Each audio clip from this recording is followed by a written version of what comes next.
Hello, everyone. We have some final people that have like a really strong sense of restoration here because you're staying. And actually, we do have a really strong competitive neighbor here. The first lady is talking on the pavilion right at the left of us. So, but to maintain the agenda and also to engage with you online, we will start the session, and the panel itself is pretty interesting. And as we have been mentioning, the block of the afternoon is all about financing to access scale of restoration. And I think this team has been showing up in the entire afternoon, and it's not by mistake that we are finalizing the day, the restoration day, with this. So we have been talking about innovative finance, blended mechanisms, also how to connect things to the ground level. We had some perspective and really interesting case on carbon and high integrity approach for nature-based solutions.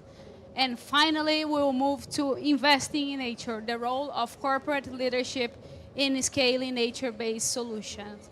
This is one of the main topics that the UN Decade on Ecosystem Restoration has been leading. And I'm extremely glad to introduce the opening remarks with one of the most powerful women of the UN Decade, and I would say from the NBS agenda itself. Sarah Nelson has been a super great colleague and also like an amazing person that has been engaging and supporting us here in Brazil, in Argentina, and Paraguay.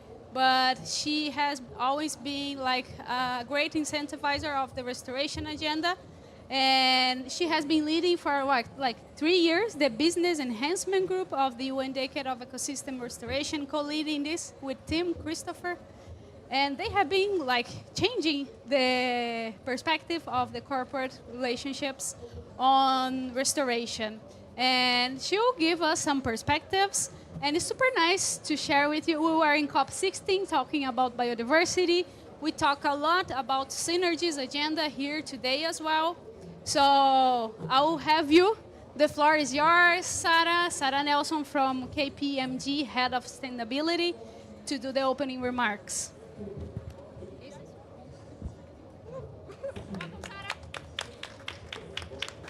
Almost falling over. That's about where I am in my COP journey. I've been here for 2.5 weeks in Brazil now because I was at the pre-COP in Sao Paulo.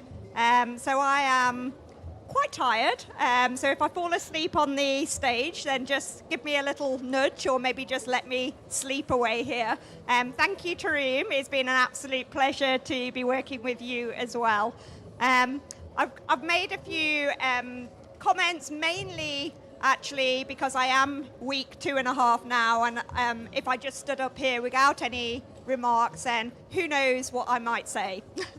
It may be on restoration and it may not. So I thought I'd better guide myself a little bit. So I'll just talk through a bit of the work that we've been doing, both in terms of the work that Taroom talked about in terms of that work under the UN Decade for Ecosystem Restoration on the Business Enhancement Group, but also the work that I've been doing with your neighbours over here under the Nature for Climate space as well. So as Taroom says, my name is Sarah Nelson. I'm the Global Lead Director for Nature and Biodiversity at KPMG. And I also have the privilege of sitting on the UN Decade for Ecosystem Restoration Advisory Board, where, as Taroom says, we established something called the Business Enhancement Group, and I co-chair that with my good friend, Tim Christopherson. So I thought I'd start off, actually, and it's probably a crowd that I do not need to convince in terms of why scaling nature-based solutions is an important topic for businesses, both for corporates, but also for financial institutions as well. So for example, for future-proofing supply chains, for managing nature-related impacts and dependencies, but also for seizing nature-related opportunities. And we're increasingly seeing that exciting space of nature opportunities, and was delighted actually to be at the launch event 2.5 weeks ago in Sao Paulo, where TNFD produced its paper in that space. And I wanted to provide a bit of a live example to this because I think human stories is sometimes what gets missed when we are here in the big UN halls. We often talk about processes. I'll talk about some processes in this. But let's bring this back down to individuals. And as most of you in this room know, on October 28th, 2025, just a few weeks ago, Hurricane Melissa hit the Caribbean. And so far, across Jamaica, Dominican Republic and Haiti, it's killed 141 people, and that number's still rising. And the economic cost is estimated to be between $48 billion and $52 billion. And as we know, existing mangroves are a nature-based solution, and they help to mitigate some of the damage from Hurricane Melissa. But Hurricane Melissa was just too strong, and actually Jamaica has just been hit now too many times, which means that their mangroves have actually been destroyed, and because of that, they just couldn't absorb the same amount that they have been traditionally able to do so. And so actually nature-based solutions and a restoration of those mangroves are being considered now as a key strategy for increasing future resilience in this space. But I'm standing here talking to a group of people who are probably very well aware that nature and nature markets are not new for businesses. And indeed, we have actually relied on them to power our economy for as long as humans have existed. And it's only now that this is being recognized and the role of nature and nature-based solutions is becoming more mainstream.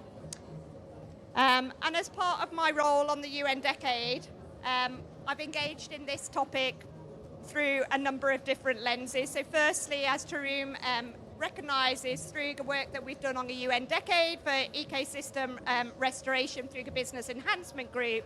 And I know she talked a little bit about some of the projects earlier, but I'll just touch on that as well, where we've been looking at how we can provide long-term sustainable finance to these world restoration flagship sites. So those areas around the world that the UN has recognised as some of the most important and critical places on Earth for us to restore. And secondly, through my work with Nature for Climate, where we convened 3 discussions, so your neighbours just over the road there, across London Climate Week, New York Climate Week, and last week here in Belém. We've been talking about key challenges, key solutions, and really sharing lessons learned to drive forwards business engagement into nature and nature-based solutions. So I'm going to flip those 2 issues because I want to start with the big fluffy process stuff first, and then I'll get into the site level examples. So let me just talk a little bit about what's come out of those 3 workshops that we've been holding with businesses on nature-based solutions and some of the challenges that we have particularly found in this space. So the first one's not going to be new to anybody here. It was the financial and economic challenges, and we discussed those around things like creating a clear business case for investing in nature-based solutions. We talked about things like lack of standardized finance models, high upfront costs, and long return periods. But we also talked about things like investor uncertainty in nature-based solutions over, for example, traditional grey infrastructure projects, which we know investors are a lot more comfortable with because that's more traditional for them. We also talked about knowledge and data gaps being a really key challenge, including things like lack of evidence on performance, on co-benefits, absence of standardized metrics, and expertise and knowledge deficits as well. And finally, we talked about policy and governance challenges, and we're standing here in a room today as civil society, as businesses, slightly divorced from the governments who are negotiating over the road on all of these enabling policies that both civil society, businesses need to actually scale in this space. So that all sounds quite negative. So I just want to give you a little bit of a glimpse into some of the key solutions that we came up with as well, because despite all of these challenges, we did identify some key solutions and some key lessons learned of like what is actually working in this space. So I think the first thing I can say, and I think we've heard a lot about it over the last 2 weeks, is bold new political ideas like the Tropical Forest Forever facility. And we would just really like to congratulate Brazil for their leadership in this space, as well as the other governments who are committed to this fund. These sorts of funds where, in particular, public money is put into them are just absolutely fundamental for investor confidence going forwards. And at KPMG, we've also been running some investor roundtables with the government Brazil, specifically to discuss the investment model of this facility. And we've just been absolutely overwhelmed by the number of investors who are interested in making this an investable proposition. And that really gave me a lot of hope in this space. And then secondly, businesses also talked about policies, and this is quite a niche example, but I am from the UK, around something called biodiversity net gain legislation, and many of you will have heard of this, which is a new policy and regulation in the UK, which is really helping to drive a market for biodiversity credits, and that's actually been quite transformative in the UK, and it'd be great actually if we could see that rolled out across other countries in this space as well. And then I know that you've talked a lot about synergies, and I think actually there is a parallel discussion going on right now about synergies. And we also talked about the importance of joined up policies between climate and nature, both in terms of the work that governments are doing on things like the National Biodiversity Strategy and Action Plans, then NDCs, as well as their national adaptation plans as well, recognizing that all of these issues are interlinked. And we noticed that this joined up approach actually at the government level actually would also help us as businesses in terms of seeing and treating these issues as holistic, and that they should be treated as so altogether. For example, with our own transition planning processes, at the moment what we see is governments, businesses actually doing a climate transition plan, and then there is some who are doing nature transition plans, but there are only a few who are actually doing integrated plans, and my colleague from Lloyds Bank at the back there is one of those companies that are doing integrated plans, so congratulations to you. And then finally, we recognise as businesses that we have a leadership role to play in this space, and we were therefore delighted to work with Natura, Salesforce and Nature for Climate, and we hosted a specific nature business event in Sao Paulo 2 weeks ago, where the aim of the event was for businesses to step up for nature in this space. And announcements were made from businesses, including for channeling more funding to conservation and restoration projects, as well as commitments to better integrate nature and biodiversity into their core business practices. But I know all of this sounds like we're talking at the macro level, so let's get back down to the site level, because I think many of you are probably sitting here in this room thinking about your individual projects, which you are struggling still to get funding for. And that's also been a challenge for many of the World Restoration flagship sites as well. And that was very much the rationale for setting up the Business Enhancement Group. And the aim was really simple: to look at the flagship sites individually and to think what is required to provide long-term sustainable financing for these sites so that they can continue to be conserved and restored for generations to come. And we started with the Atlantic Forest, which you will have heard about earlier today here in Brazil. Very lucky to get some funding from GIZ to develop what we called a pilot blueprint in this space.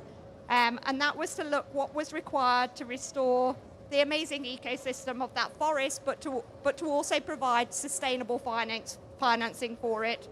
So what did we do? Well, I know that you've heard a lot more in detail from Tarun earlier today, but just very quickly, we brought together all of the key actors in this space. So that was the smallholder farmers, it was Brazilian businesses operating in this space, as well as on-the-ground conservationists, into a workshop. And the idea was to discuss what were the key financing challenges and what could we do to develop a new financing blueprint to scale. And the idea we came up with was quite simple, which was to use the role of intermediaries to work closely both with smallholder farmers in the forest to help them package up agroforestry products at a scale in which that they were investable, and then to reach out to those investors using their language to create a market to sell those products. And is it working? Is it working, True? So it's starting to work, which is great news, I think. But we still have a challenge because many of the other world flagship sites don't have funding and don't have the same sustainable finance blueprint that we have for the Atlantic forest. And that same blueprint would not work, for example, for the Abu Dhabi Marine Reserve project or the Indonesian mangrove project, because each of these ecosystems are unique and they need unique finance blueprints to actually be able to finance them. But I think, in my opinion, that's actually also one of the key solutions, because every corporation does rely on individual locations, individual habitats and ecosystems to produce their goods and services. And as many of you know, 3 years ago, the Task Force on Nature-Related Financial Disclosures, I always get the acronym wrong, I think I've got it right today, the TNFD, was launched in New York. And it provides companies with a really easy framework to assess their impacts and dependencies, risks and opportunities on nature. And I think the key to that TNFD is very much the location-based approach. And why is that? Because it actually shows companies exactly where their impacts and dependencies on nature are. And if they know where their impacts are, then they can start to mitigate their impacts on them. And so for me, that's the future for helping unlock finance, both from corporations, but actually also from financial institutions, because these corporations sit within financial institution portfolios. They represent a financial risk to those portfolios, and they need to start to manage them in a more sustainable way. Otherwise, they will also go out of business. So I've got some good news, because just last week, TNFD announced an increase in their adopter numbers. So they're now at 733 companies worldwide which have signed up. And so I think we can start to say that this is no longer a niche issue or a fringe issue, as someone described it to me earlier this week. It is now becoming mainstream. So I think, in conclusion, as businesses, we're increasingly recognizing and indeed acting to deliver on nature-based solutions, recognizing their fundamental importance, not only for the economy, but also for our planet and the future of humanity. Thank you.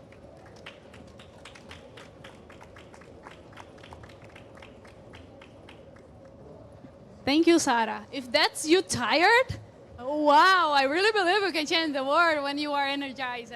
Thank you so much. And okay, now we'll move to the panel session, and I'm really glad to introduce to my other women colleague here, Daniela Teston, which is the Director of Corporate Engagement at WWF Brazil and has been leading transformative work and engagement with the private sector. And she will be guiding us in the final panel. Please, Dani. Thank you, Tadwin. Thank you, Sarah, for your words. Good afternoon, everyone. Good afternoon for those that are following us online. We are reaching the end of the day, the Restoration Day.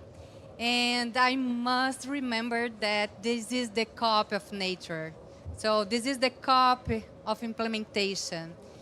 As we are facing unprecedented climate crisis, we need not only stop degradation, but also restore the nature. So that's about all day we have been discussing. And with this intention, we are going to have this great panel to discuss good, great, and real examples of policies, of cases that's going to show us the way it is happening on the real world.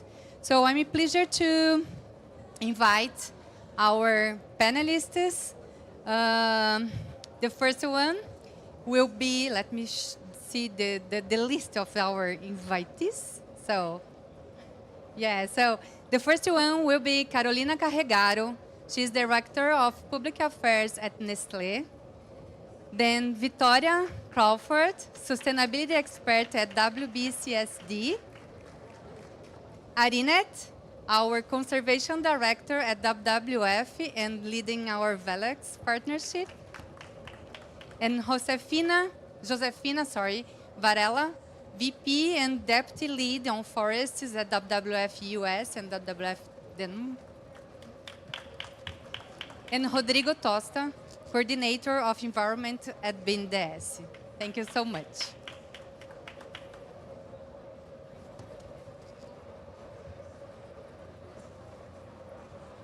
So we are going to have the first round with our panelists answering questions. Then I'm going to open for the audience to take questions from you, so be prepared.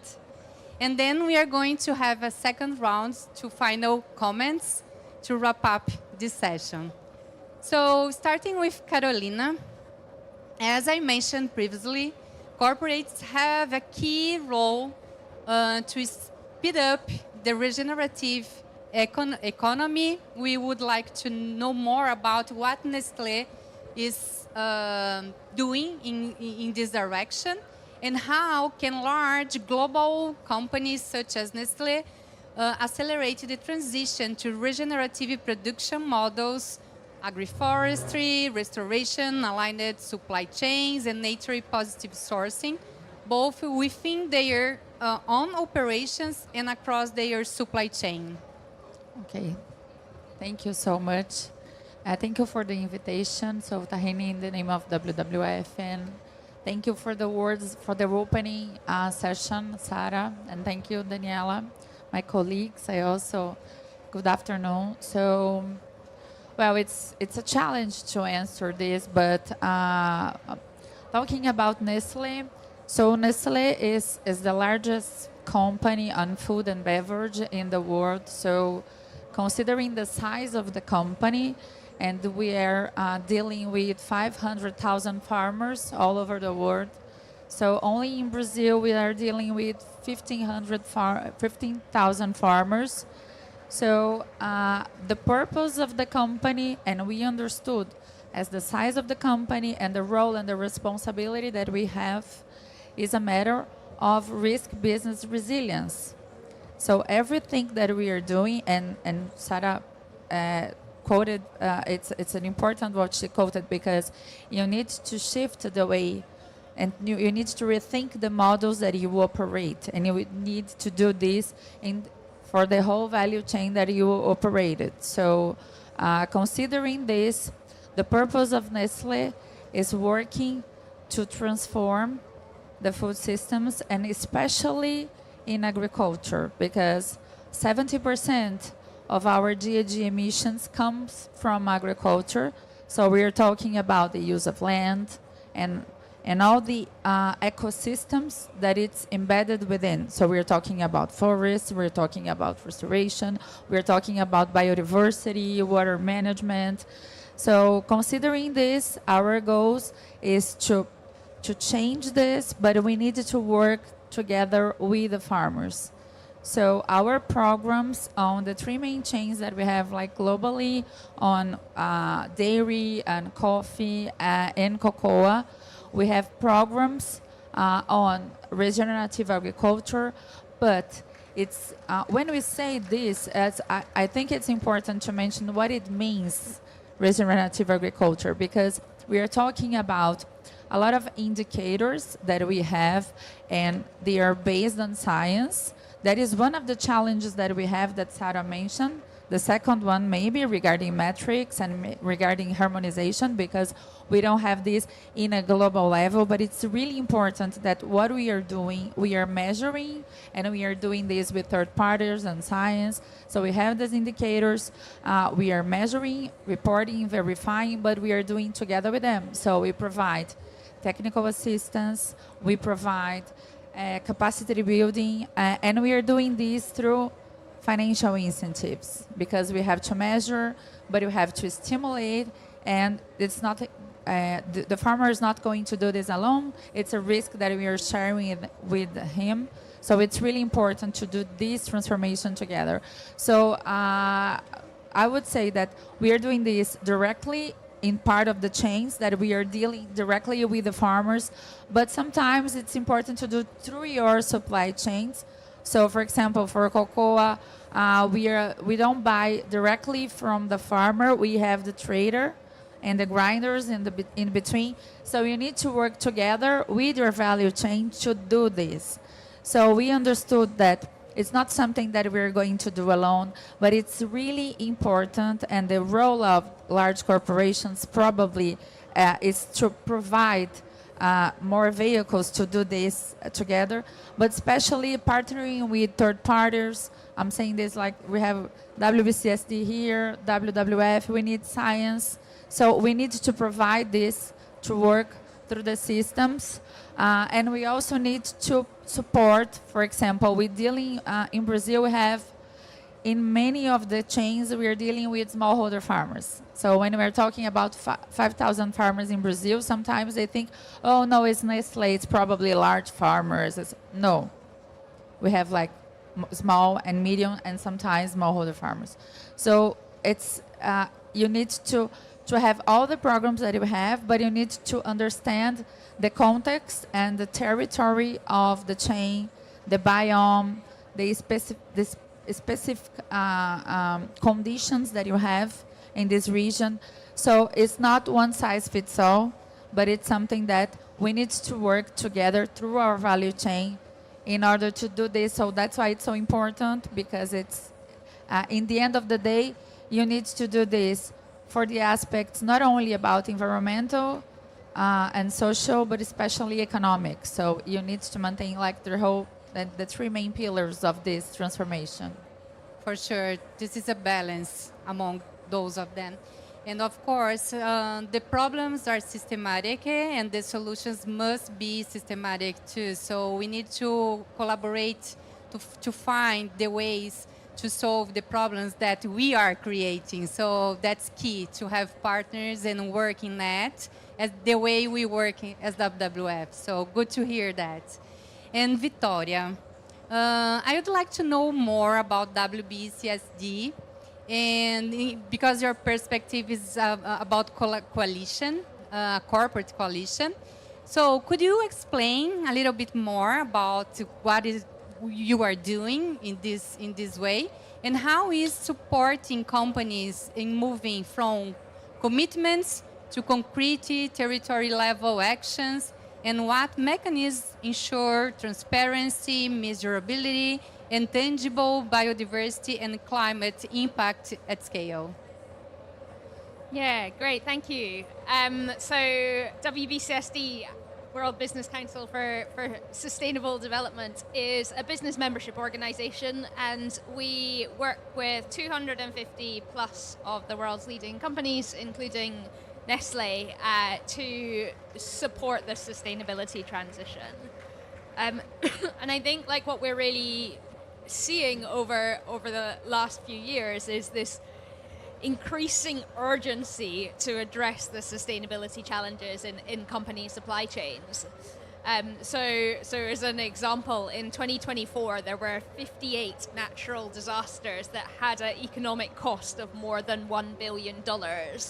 And we're hearing that companies are seeing insurance premiums increase by 5 to 7% annually as physical risks from climate change and wider biodiversity loss and environmental degradation are increasingly affecting their supply chains.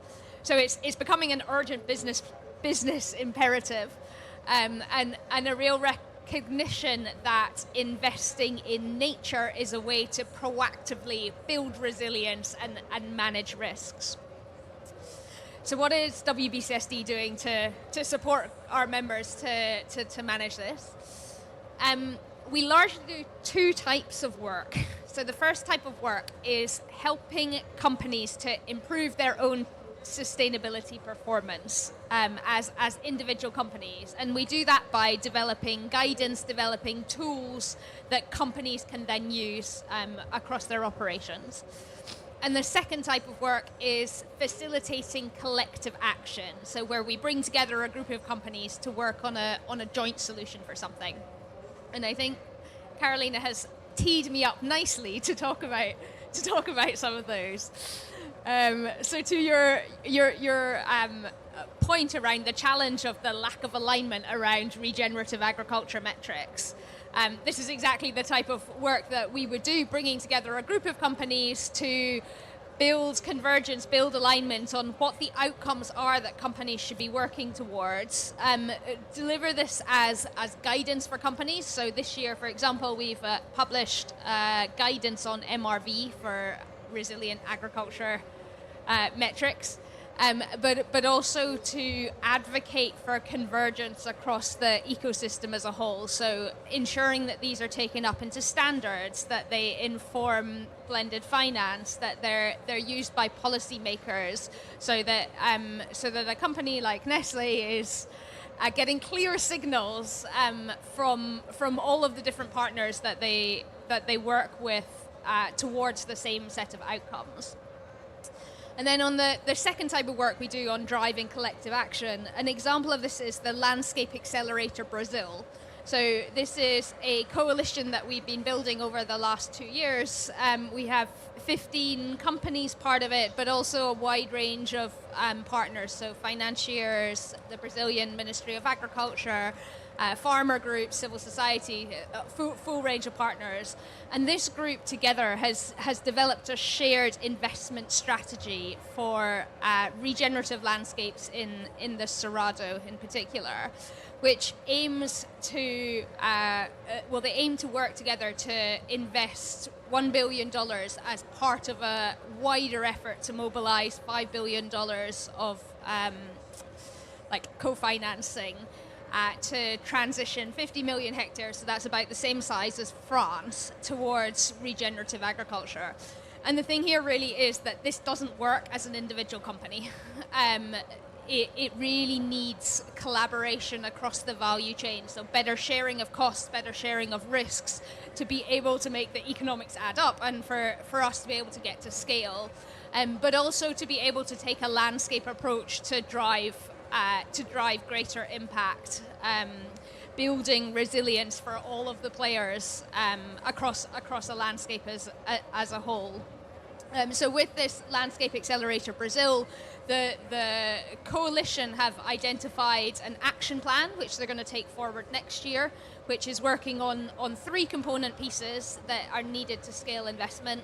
One is around harmonized MRV, one is around mobilizing blended finance, and the third is around enabling policies.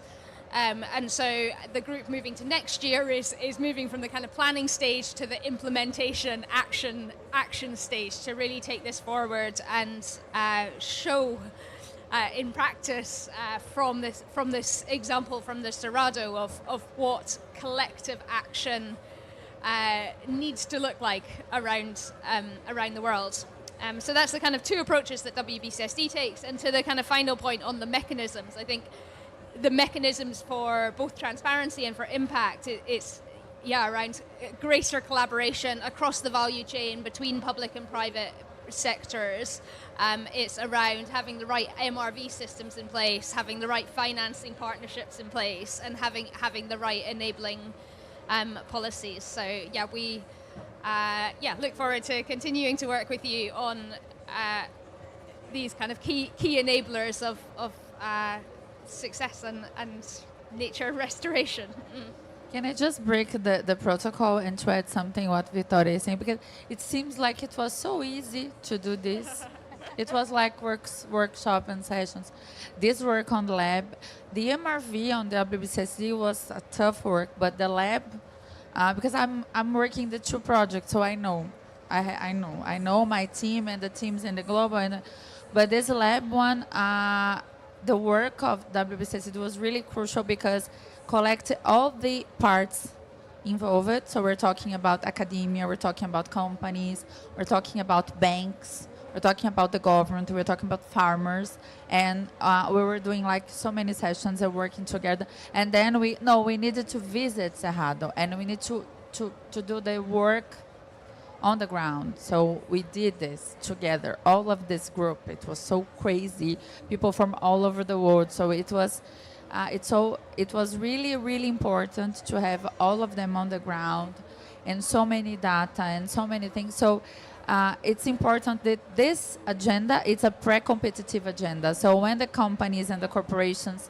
understand this, so it's going to be more easy for us to do this kind of work together, because it's not easy, considering when you, for example, need to share your data. So it's important to have like an organization that it's going to take care of this.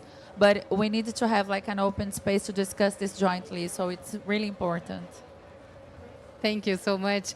I know this is a hard work to do, but it's brilliant, and it sounds like a music for my ears, because I'm as a corporate engagement person, so it's amazing to see this movement happening in real life.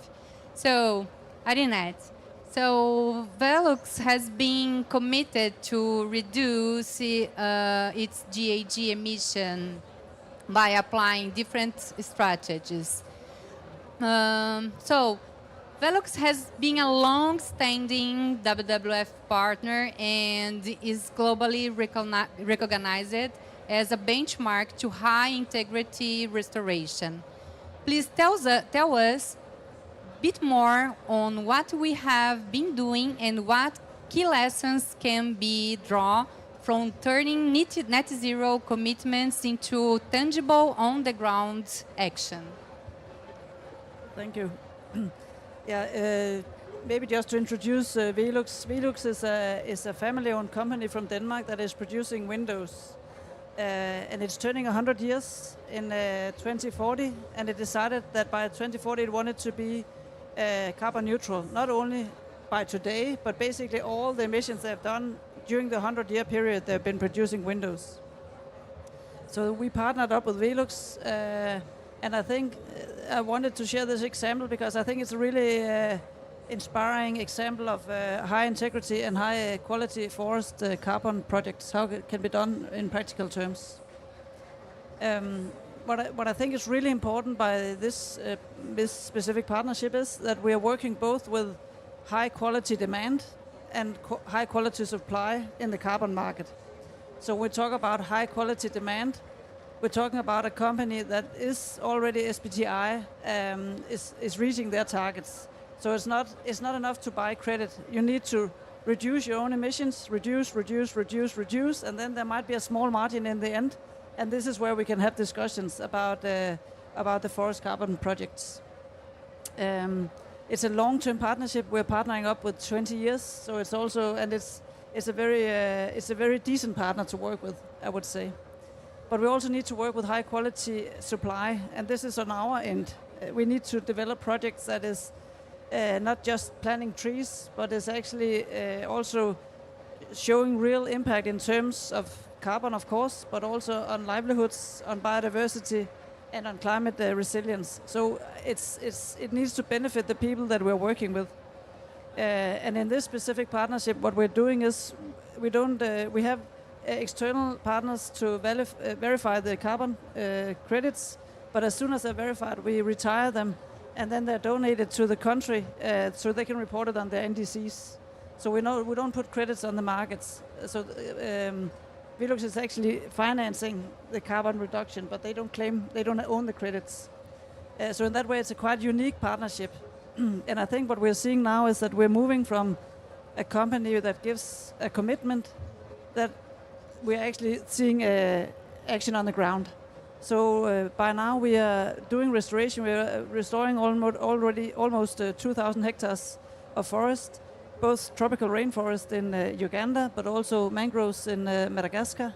And we're working on moving into Vietnam as well. So we're actually moving from commitments to real action on the ground with high quality and high integrity forest carbon projects. And I think it's a quite interesting partnership because, I mean, everybody knows we need to act and we need to act now.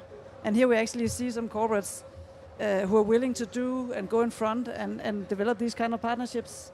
And I think that's very inspiring, and I think it could also inspire also other companies that has a serial commitment or the same commitment or the same willingness to change things. So as you show, you need to do something with your own supply chain. Definitely, that's the first start. But once you've done as much as you are able to do, then we can also help on reaching that neutrality. Yeah. Great. So that's what we would like to see more and more doing with companies. And Josefina, among many things we do as a social environmental organization, we can say that avoiding ecosystem degradation and restoring that ecosystems are our core business, right? So turning investments into real, high-quality impact requires investable landscapes and strong territorial governance. What are the What are the main challenges and opportunities in converting corporate and financial commitments into tangible territory level results, and how to do the NBS OP and civil society help unlock these flows with integrity? And tell to our audience, what is the NBSOP? Thank you, Dani, and good afternoon all. Thanks for being here with us today. I'm very happy to share the panel with these incredible women that have been talking music to my ears. Because, and of course, with my colleague, sorry, you haven't talked to. You just took my line. Sorry. But no, I mean, talking about the challenges, what we've seen is a couple of years ago, 3 years ago, we start seeing like this re-emergence of momentum around nature-based solutions and the focus on what can we do at the landscape level, on the ground, and many corporates trying to mobilize their own companies, their own teams to put a focus and finance on these landscapes. The problem we identify is that in this re-emergence of momentum around nature-based solutions, there were not a lot of investable opportunities where corporates could really go and put their effort into transformative initiatives. The landscape, especially here in the Global Climate Action Agenda, the focus has been on carbon. So all these like fragmented carbon projects that were here and there in a very open market, right? Like the voluntary carbon market is so diverse. Sometimes you cannot differentiate the good, the bad, or the ugly.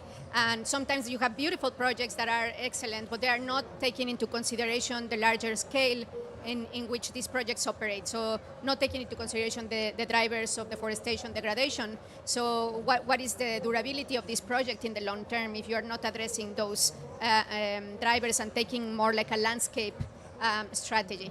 So with those challenges that we realized, we also saw projects that were not able to have to quantify impact, or with very limited impact, or with no impact whatsoever, or just like not demonstrating impact.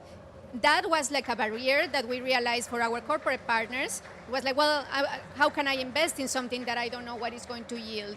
And then third, well, we saw the opportunity to, the climate crisis and the nature crisis are here now, and we require immediate action, accelerated at the pace, at the scale that is needed to face the challenge. So with that, WWF decided to work on a nature-based solutions origination platform, is the Dani was mentioning, the NBSOP.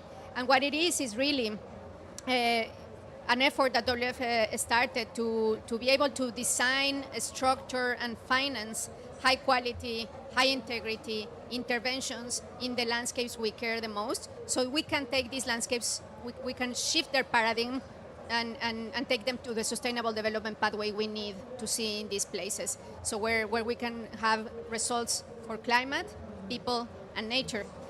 So that's what we set out to do, and we realized from our perspective, a big challenge that we were facing as WWF, for us to bring these efforts to the scale needed, we needed to also scale up finance. and to bring mobilize the finance. So we realized that we were not going to get to where we needed without the philanthropic fund, without philanthropic, public, private, all sources of funding were needed.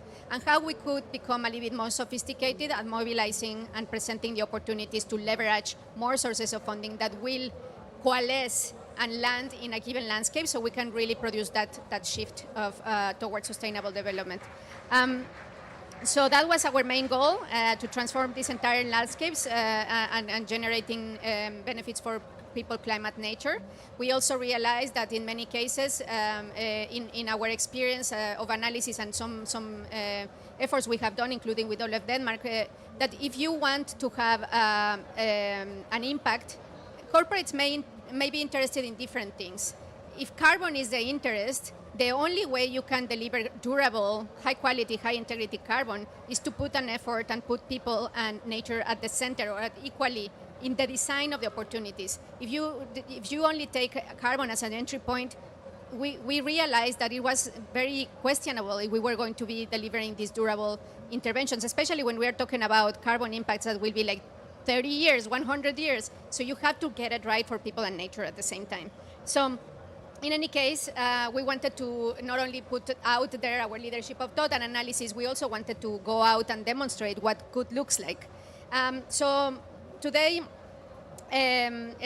what we did with the origination platform is to try to focus on the landscape first, not in the donor, not in a project, but really understand deeply the territory and the land and what's needed. Who are the stakeholders that are existing in the landscape? What are their needs? What are the organizations that are already working there? And from there, trying to develop a landscape strategy. And that is the first pillar of the platform, like landscape strategy, understanding, articulating the interventions, and not the theory of change of Dololev, but the theory of change for the landscape, and how we can partner up and create alliances of other stakeholders that are working in the same landscapes that we are. And then the second pillar was the financial design, and that had also to do with bringing up the bar in terms of financial costing models that will allow us to say how interventions need to be done, how much that costs, and how we articulate packages of intervention that become investable opportunities. So when our corporate partners are interested in one thing or the other, we already have like the offering in the landscape a little bit more ready to go, or at least ready to have like the foundational pieces, the enabling conditions that then can be taken to the next level with partnerships and alliances. So we set out to develop and structure this portfolio of high integrity and high quality interventions. We have done that in 5 landscapes. The MBSOP currently operates in 5 landscapes. One is an Atlantic forest here in Brazil, in Madre de Dios in Peru, in Yucatan Peninsula in Mexico, the northern landscape, Diana in Madagascar, and then in central Annamites in Vietnam. In Madagascar and Vietnam, WWF Denmark and WWF US are joining forces to make sure that we are crowding all the power of the pandas, but also mobilize the power of our partners to deliver on these landscapes. And I'm just going to end very quickly with a clear example of where we are doing, because I understand that the origination platform sounds very ethereal.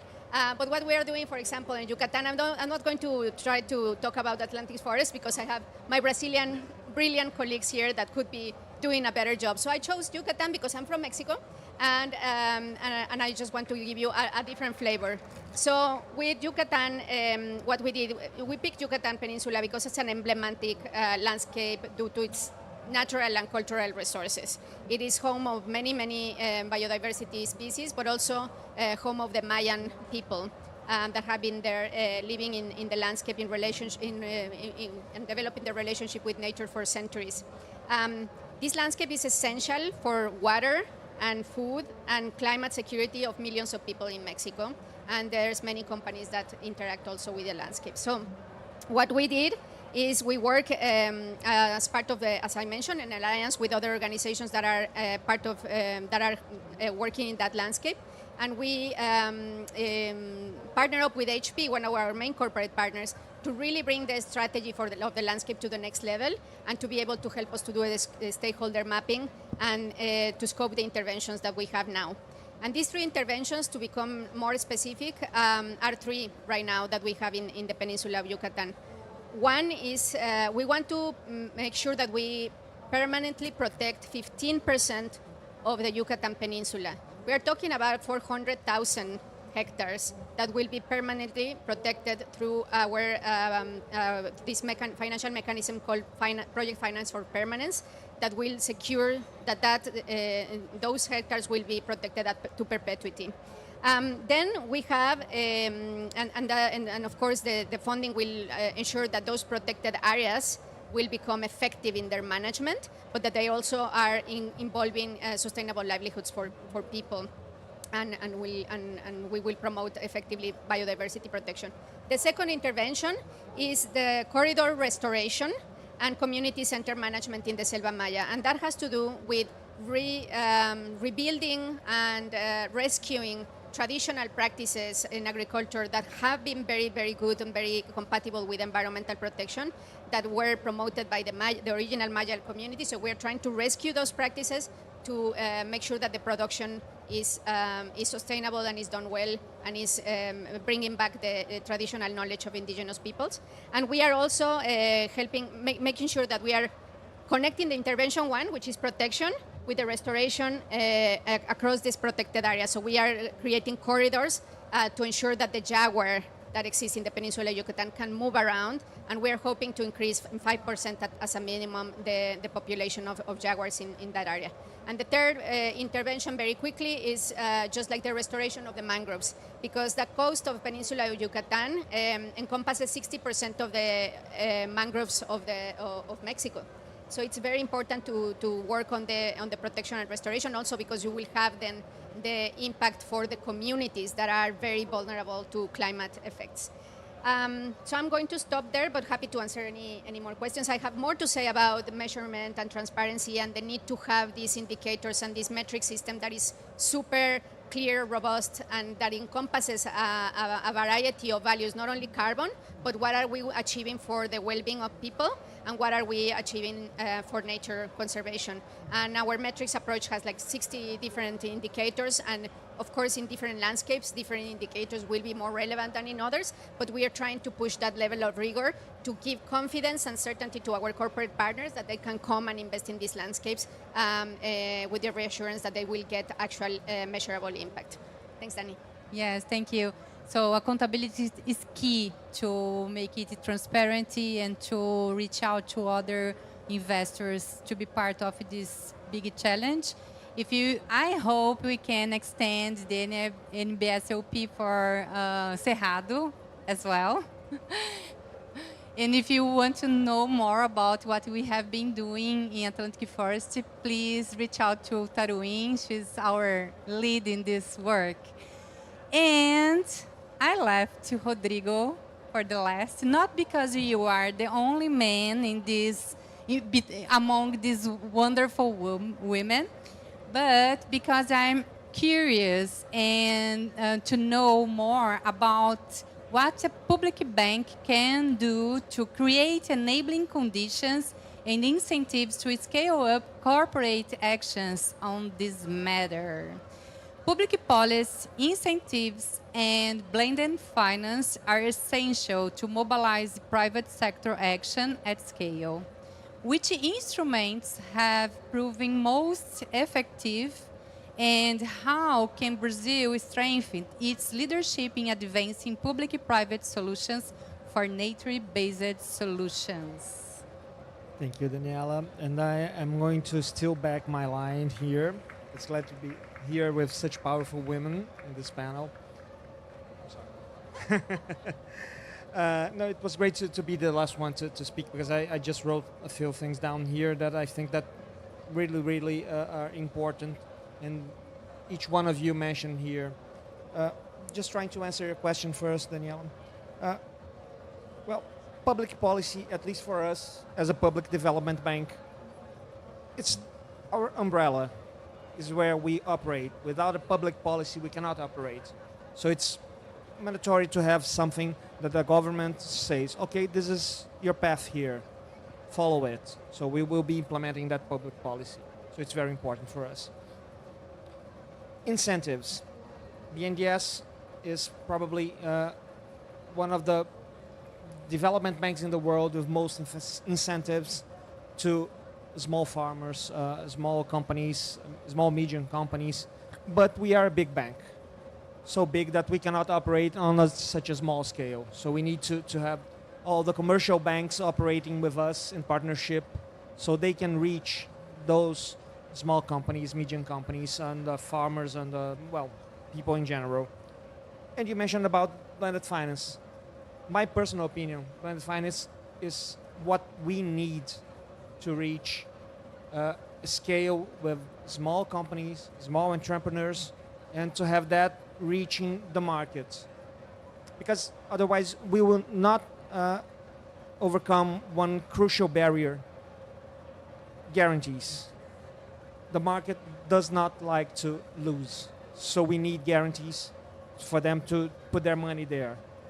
And just picking some of your comments here, for example, Carolina mentioned about metrics and harmonization, and Josefina mentioned about accountability. Bringing together two words here: harmonization and accountability. We need to say the same things the same way. Otherwise, we will not reach scale in any activity that we want to. Also, Carolina mentioned about technical assistance, especially for farmers, producers. And Victoria mentioned about how you help companies improve sustainability performance. All that leads me to, okay, we need to build capacity within all players. And all players, I mean also financial institutions.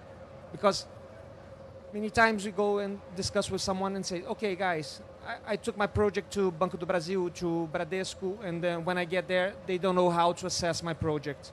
They don't know what I am trying to show them here, that's a good business for them, not for me. I need the money for my own business here. I know how to run it. But they need to learn on how to assess a good project related to restoration, related to blue economy, related to conservation. Banks in general do not know how to do that. So I think that's something that we need to improve in the market as a whole here. Well, and just to be brief here, BNDES recently launched a public call for managing partners in the capital markets of 1 billion reais to funds investing in restoration. If they don't know how to assess the projects, we will not perform.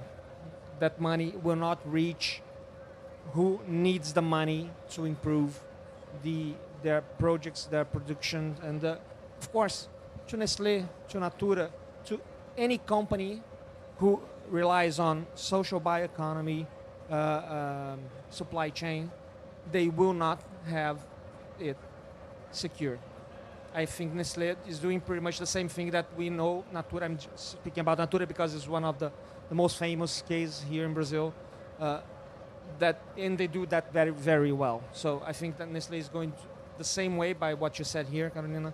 And I think that's something that we need to foster and to bring companies and how they can support their supply chain. So good projects are really key to access and unlock this type of investments, to have guarantees and lower the risks, right? Guarantees, I think that's the main barrier that we have right now on the market, so those projects can access funding. Funding at a reasonable cost. Okay, so that's good to hear now from those examples that you showed before regarding the coalition, the companies that are putting efforts in this direction, organizations like WWF that's organizing the system to have this data accountability. So this is really important, this systemic organization to have this type of finance coming to the ground. So We are going to have our time for the audience now, so I would like to invite you to make questions. If someone would like to start with the first question, would be great.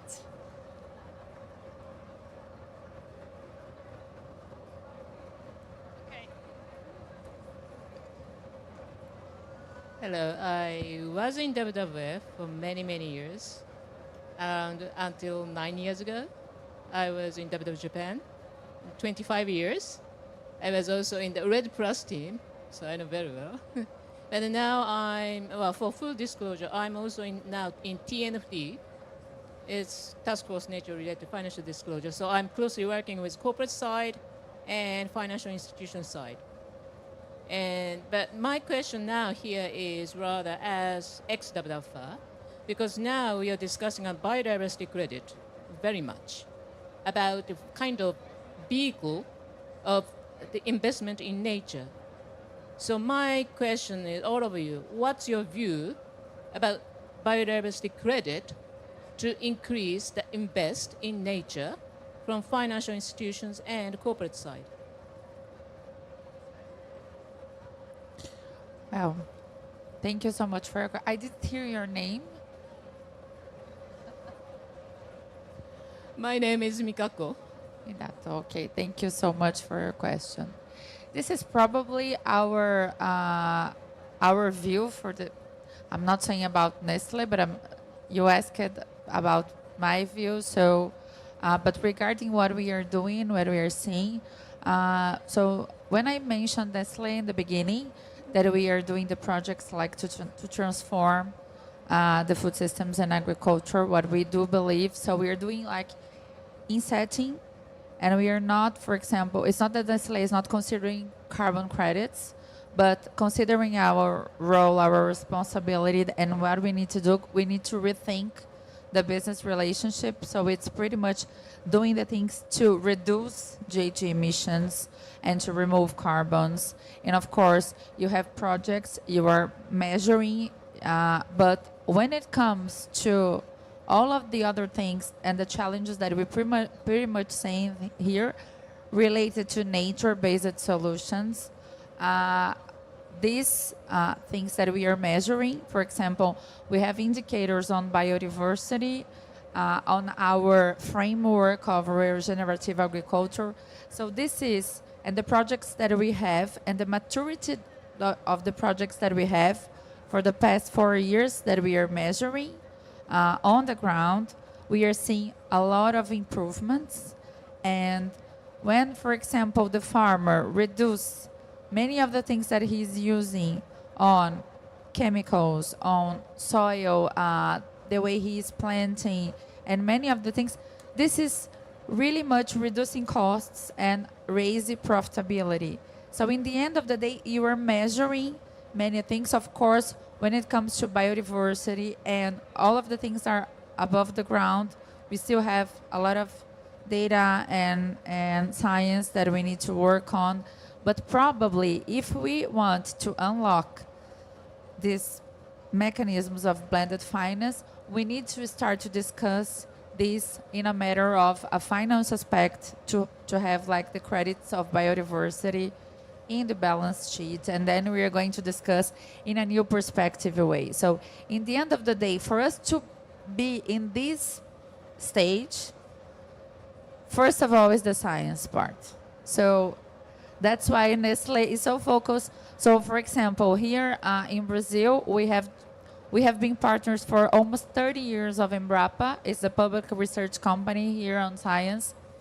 We have been working on dairy for all of this period. We have never closed the data for Embrapa because it was so much important to have all the data for the dairy chain in Brazil. So we have just partnering now for cocoa because we are doing tremendous work with farmers in Pará, but we don't have like the baseline for emissions for cocoa because this does not exist.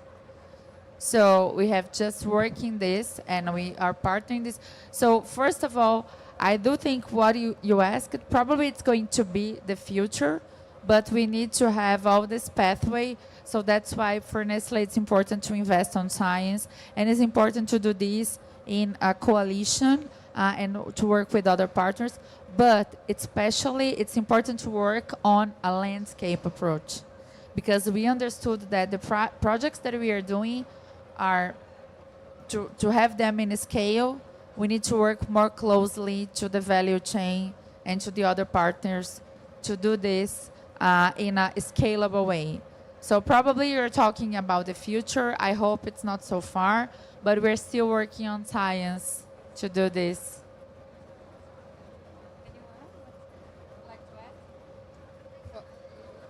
I guess I can add something here as well, at least from BNDES.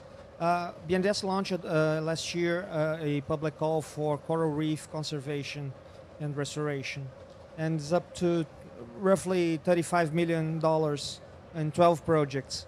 Although this is not the main objective of this public call, we are building the foundations there for those projects to issue biodiversity credits in the future if they want to.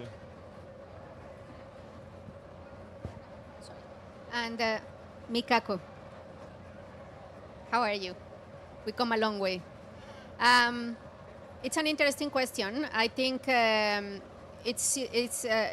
coincide. It's uncertain where that world of biodiversity credits will go. I think we have to pilot the approach, understand how to do it. For me, the big issue here is how to build from lessons learned and make sure that we are creating something that is actually useful for both the people on the ground and the corporates or the different financial institutions that will engage in at the end of the day. You're creating an asset, and I feel like my worst fear is that we go into a rabbit hole of creating a whole industry of something without learning what we have learned from being working in yes, be rigorous, but I feel like we should be focused on the real impact that we want to achieve rather than in the instrument. If we don't have clarity on how this will work, we should not create crazy processes or very heavy governance or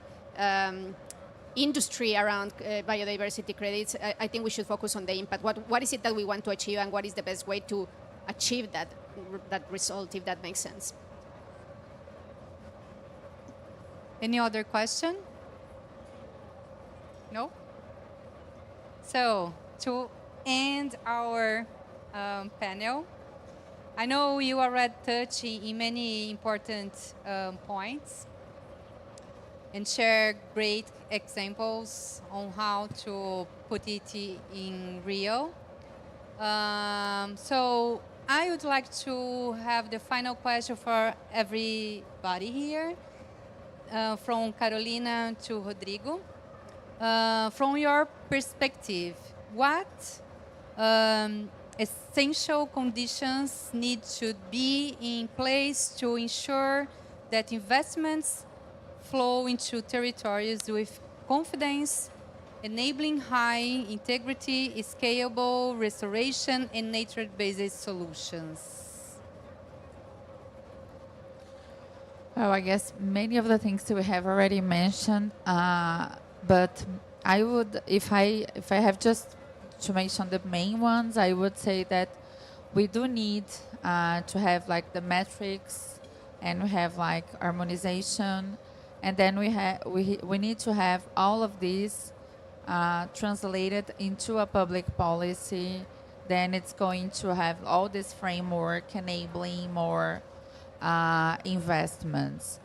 In the meanwhile, I do think it's important for the companies as Nestlé to work in the projects the way we are doing so far. So, for example, we understood that we're not going to do the projects in the same way that we are doing in the chain. So, for example, what we are doing for cocoa probably is not going to be the same way for dairy or for coffee. So we need to understand the specific needs for the region, and we are much more appealing to work with not only with the value chain, but work especially farm-centric. So we need to support and we need to work together. So not only incentivizing, but improving the ways and making, for example, more easier for them to have credit loans. So we have just partnered with Banco do Brasil to have special conditions for farmers who are willing to restore degraded land. We are working together for cocoa farmers in a different model on new seeds, genetic movements to try to boost productivity. So we understood that today we are pilot different ways because we know that it's going to be like probably not in the short terms, and our relationship needs to be in the long term for them to do the transition. We are working together. So probably if you want to do this and to scale up, we need all these metrics. We need to provide, in the meanwhile, technical assistance, but we need harmonization. And this is going to be probably a public policy that is going to enable unlocking finance through different models of blended finance. So maybe it's this. Thank you. So I already said we need MRV enabling policies and collaborations to drive finance. So I'm going to answer this question slightly differently. We need ambition and political leadership. We need people to care, and to really care about nature. That means like engaging with nature, spending time in nature, really like feeling it and letting it drive you. And to get the collaboration we need people to like each other. So everyone be nice to each other. Like look for people that you can really work with on a kind of human to human level. And I think these kind of soft pieces around it are really, really a critical part of how we're really going to see change. I like that one. No, but I agree on the framework. I think that we need to have a clear framework in place, and then I also really think we need to insist on the high quality of demand and supply. So we need to work with the partners, as you say, people we like from a personal perspective, but also partners that are willing to drive their own change before investing in nature, because you need to start in your own backyard. So high quality demand and high quality supply, and then we need to act and get going on these issues. Thank you. And for me, I think my key points for this one would be the need to have, I feel like integrity starts with deep knowledge of the landscape where you work, and letting the landscape drive the actions and the interventions that are planned and needed, so we can be transformative. We can have beautiful projects, but if we are not changing anything, then we are not going to be able to reach our goals. So I think a deep understanding of the knowledge is a key one for me. Interventions that are planned to work together at the landscape level, so we can connect the impact from an intervention to the impact at the landscape level, and that means working together, working in alliances. We know that WWF cannot save these landscapes on our own. We are not going to be the only ones that we're going to come to Atlantic Forest, that is a 100 million hectare landscape, and save it alone, right? Like we have to look for who are the main partners there, where we can all join forces towards the same North Star. And then the third one for me would be the need to really, really make this a reality and put communities at the center of the action. If we don't get it right for communities, we are not going to get it right for nature and climate and for the planet in reality. So we have to put communities at the center to make sure that what we are doing is durable and it's sustainable and is going to be effective and successful. Well, I'm trying to summarize in one word here, in every aspect here: de-risking, accountability, harmonization, the technical assistance, the capacity building, the financial instruments, guarantees, and other possible financial instruments. De-risking will make it possible for the market to scale and reach whatever we want. Great.